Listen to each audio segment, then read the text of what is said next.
itong bahog-bahog kasi pagdating sa Kamaynilaan, puding na yung tawag nila dun sa bahog-bahog.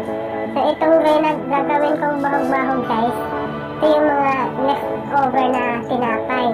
Nilalagay ko lang sa ref para hindi siya agad masisira. So ito dahil marami na siya, ayan, gagawin ko siyang bahog-bahog. Para magawa natin siyang bahog-bahog, kailangan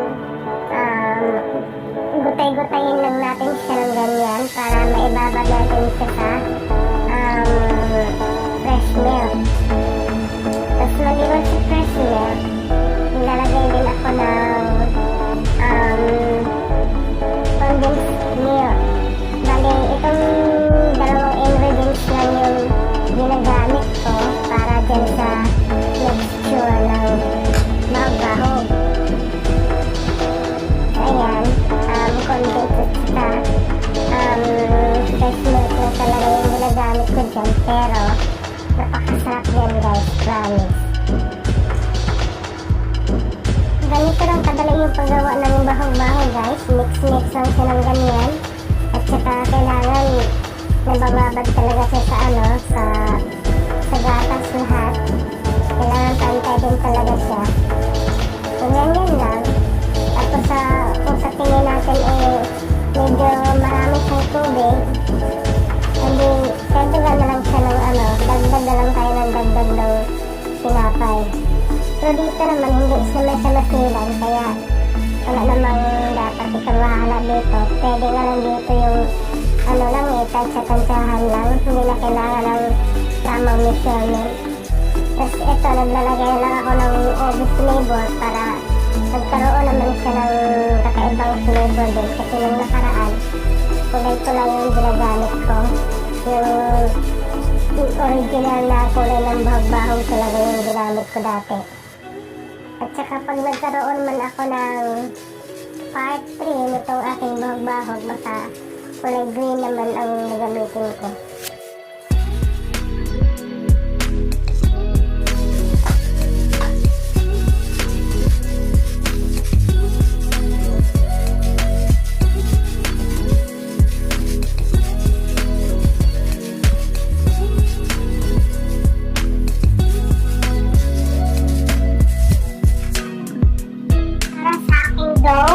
Maglalagay ako dito ng 2 tablespoon na melted butter,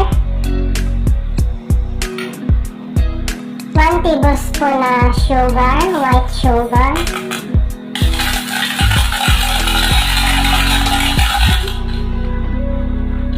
1 egg,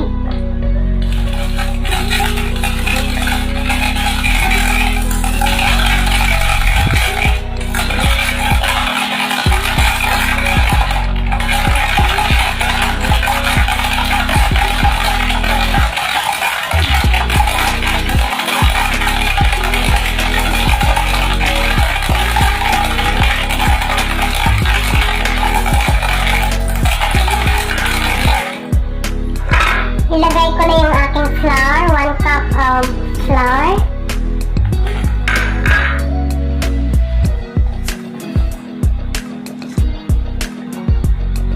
one-fourth fresh milk,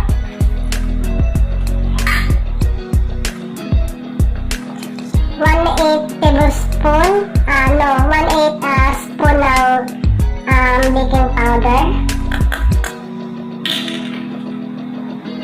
vanilla, 1/8 tablespoon, salt, 1/8 teaspoon,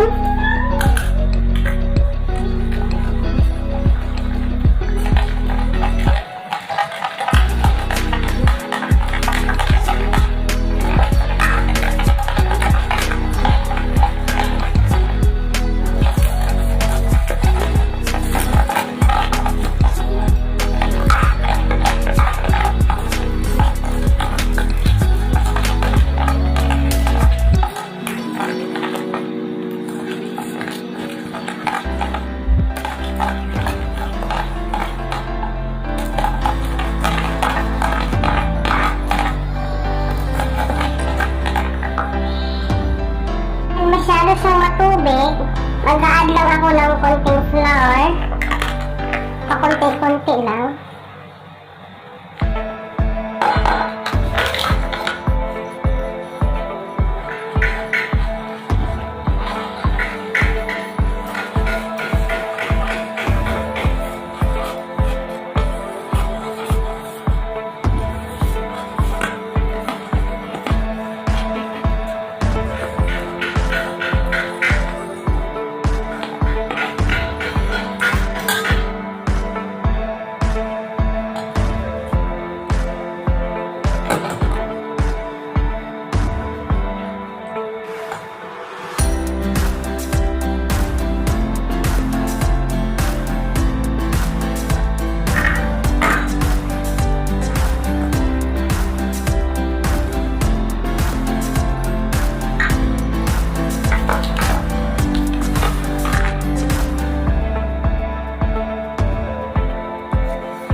So, ito na siya guys.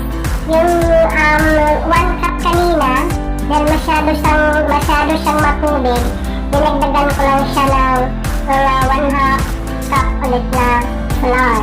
So, nagiging ganito na siya. Tansya-tansya lang kasi itong ginagawa ko kasi konti lang naman yung kailangan ko para lang naman pabalat doon sa aking gagawin na bahog-bahog. So, ito siya. Paantahin na lang natin siya ng mga 2 oras. Tatakpan lang natin siya ng plastic. So, ayan na.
Hey there.